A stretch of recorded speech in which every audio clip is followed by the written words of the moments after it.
Les premiers jeux d'arcade orientés simulation de vol apparaissent au cours des années 70. Et à ce moment-là, personne ne se doute du niveau de réalisme qu'on peut avoir 50 ans plus tard. Pour ma part, j'ai été immergé dans le monde de la simulation de vol grâce à FSX, sur lequel j'ai passé un nombre inouï d'heures. Aujourd'hui, nous parlons de la simulation de vol.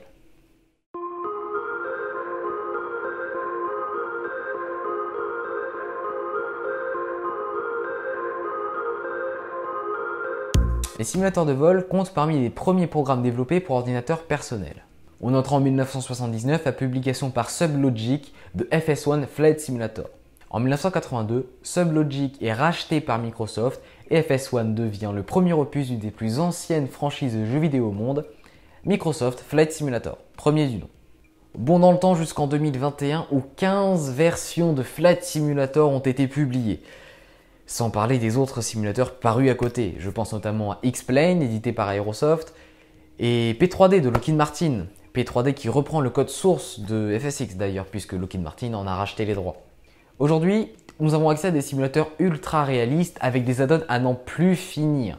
Aussi bien gratuits que payants, on a accès à des panels d'add-ons extrêmement diversifiés. Je pense notamment à différents aéroports, avions, météo, etc., etc. À côté de ça, on a les compagnies virtuelles et les réseaux en ligne tels que Ivao et Vatsim pour les plus connus. Enfin bon, on va être honnête, cette vidéo est aussi pour moi l'excuse parfaite pour revenir sur mes longues années à sillonner les cieux depuis ma chambre, clairement. Mon rapport à la simulation de vol commence à la parution de cette petite merveille, Flight Simulator X, en 2006. Octobre 2006, la parution du jeu, je l'ai essayé quelques temps plus tard chez de la famille et on va pas se mentir, c'était génial. Quelques années plus tard, j'ai pu mettre la main sur ce simulateur plus en détail et on va pas se mentir, j'en passais du temps sur le PC parental.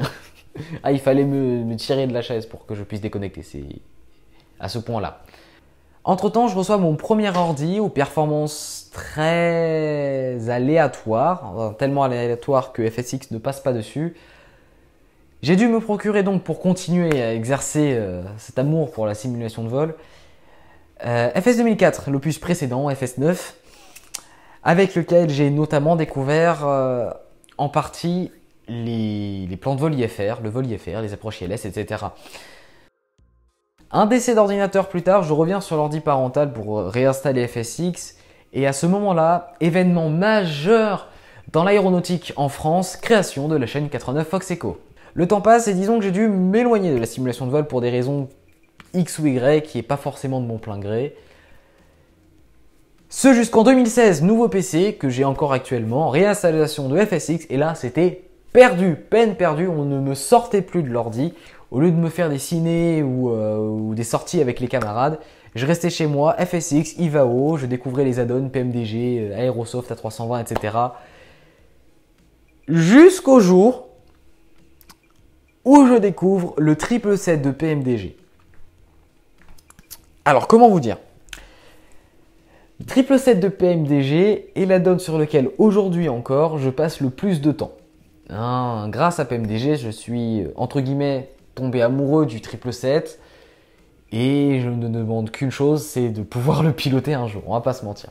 Pour moi, la simulation de vol représente beaucoup de temps investi, beaucoup de patience, beaucoup de pratique et surtout une passion sans limite. Et je n'exagère même pas. Grâce à la simulation de vol, j'ai notamment pu rencontrer quelques de mes meilleurs amis et on va pas se mentir, les fous rires sur Ivao, j'ai arrêté de les compter il y a longtemps, il y a très longtemps. À cela, on peut ajouter les longues et innombrables heures que j'ai pu passer sur simulateur qui m'ont renforcé dans ma volonté d'aujourd'hui devenir pilote. Ce temps passé devant les écrans m'a permis d'apprendre énormément de choses. Je pense à la lecture des cartes aéro, les procédures IFR, la phraseo, etc., etc. Et pour être franc, cette histoire de simulation de vol m'a grandement aidé pour le passage du PPL, aussi bien théorique que pratique, et même de la TPL théorique. Ceci dit, certains d'entre vous peuvent penser à juste titre que je suis fou de passer autant de temps sur mon ordi, sur mon simu. Mais sachez qu'il existe sur Terre encore plus timbrés que moi. Je pense notamment à ceux qui ont chez eux la réplique fidèle d'un cockpit à l'échelle 1. Je pense le plus fréquent qu'on peut trouver, c'est Airbus, Boeing, etc. Ou encore, Et là, la transition, elle est toute trouvée. Ou encore deux rigolos qui ont récupéré une vieille carcasse de Cessna 177 RG Cardinal abandonnée depuis plus de 20 ans pour la restaurer et en faire un simulateur de vol. Mais mieux que de parler de ce Cessna depuis chez moi, autant directement aller échanger quelques mots avec les principaux concernés.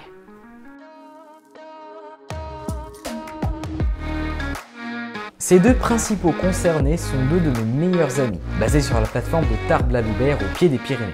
Olivier de la chaîne H-Wings Aviation et Antoine qui travaillent tous les deux sur ce projet depuis près d'1 an.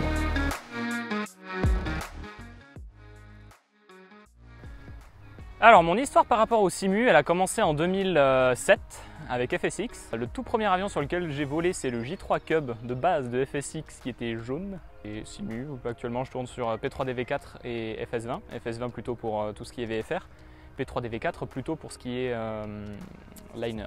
Alors la simulation de vol, j'ai dû commencer ça en 2012. Je suis tombé dedans un peu quand j'étais au collège. Premier vol, je les ai fait sur l'ULM à train tricycle de base de FSX. Et aujourd'hui, mon rapport à la simulation, alors je fais beaucoup plus de contrôle aérien en ligne sur Ivao que de simulation de vol à proprement parler.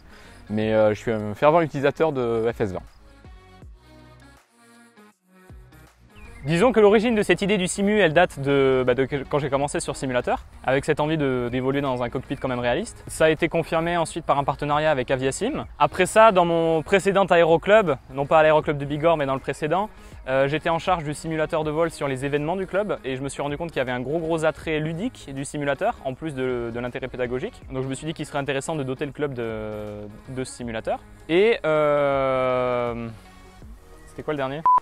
Par la suite, il y a eu un projet au Canada qui s'appelait Plane Savers, qui consistait à rénover un Douglas C-47, donc la version militaire d'un DC-3, pour le remettre en état de vol, un appareil de la Seconde Guerre mondiale qui a fait le débarquement. Et c'est un projet où finalement il y avait pas mal de débutants en mécanique qui s'investissaient pour faire revoler cette machine et ça m'a beaucoup donné envie d'aller découvrir un peu la mécanique, de mettre les mains dans le cambouis. Et très sincèrement, j'avais pas d'autre moyen en quelque sorte de mettre les mains dans le cambouis puisque l'aviation c'est certifié, c'est très cadré. J'ai pas non plus envie de faire de bêtises avec ce que je pourrais faire sur un avion. Donc j'ai voulu prendre une carcasse qui ne revolerait pas. Enfin, alors attends, cut. Et la dernière chose qui m'a donné envie, c'est un ami sur Pau qui construisait un simulateur d'A320 dans son appartement étudiant. Le lien pour sa page Facebook est en description de cette vidéo. Et donc il s'agissait concrètement de construire un simulateur d'Airbus A320 et ça m'a donné envie de voir un peu le côté technique de la question. Ce qui m'a intéressé, c'est le défi. Quand même en train de transformer un Cessna qui a été tout analogique en un simulateur de vol. C'est pas un projet qu'on nous propose tous les jours et moi ça m'intéressait aussi parce que c'est en lien à ce que je fais en école d'ingénieur. Antoine se charge, pour faire simple, de tout ce qui concerne l'électronique et moi je me charge de tout ce qui est gros œuvre. Peinture, aménagement, réparation, restauration, etc. Et Antoine lui se charge de tout ce qui est interfaçage, de faire fonctionner le Simu. Donc en quelques mots, l'objectif, il est de récupérer des commandes qu'on va simuler et de les transformer en signaux électriques qui vont ensuite être numérisés pour pouvoir les mettre dans le simulateur. Conquérir le monde. L'objectif à terme avec le Simu, c'est de fournir à l'aéroclub un outil à la fois ludique et pédagogique, donc d'avoir quelque chose qui permet de soutenir la formation et ensuite la découverte de ce qui est accessible avec un PPL, et à la fois de donner envie sur nos événements, style journée portes ouvertes, foire de Tarbes ou autre, à des gens de découvrir le monde aéronautique. Mais en effet, ouais, comme l'a dit Olivier, c'est avant tout un simulateur qui va avoir une vocation pédagogique, donc aider grandement à la formation et représenter le club sur les événements extérieurs, comme les foires par exemple, puisqu'on l'a étudié pour. Et qu'il a encore la forme d'un avion. Et qu'on aime ça. Voilà, on arrive à la fin de la vidéo, j'espère qu'elle vous a plu. Un immense merci à Antoine et Olivier de m'avoir accueilli à Tarbes-la-Loubert pour parler de leur simulateur, échanger quelques mots à ce sujet. Je vais vous mettre en fiche et à la fin de la vidéo la playlist d'Olivier sur la chaîne H-Wings Aviation concernant la conversion en simulateur de leur Cessna 177 Cardinal. C'est un projet qui est passionnant à suivre. Et enfin, merci à vous d'avoir regardé cette vidéo jusqu'au bout, j'espère qu'elle vous a plu. N'hésitez pas à me donner votre avis en commentaire sur le sujet. N'hésitez pas également à me laisser un petit pouce bleu, à vous abonner, ça me soutient, ça me motive de fou à continuer les vidéos sur cette chaîne. Et ceci étant dit, je vous dis à dans 2 semaines pour le prochain épisode de Parlons 2. Prenez soin de vous d'ici là, ciao.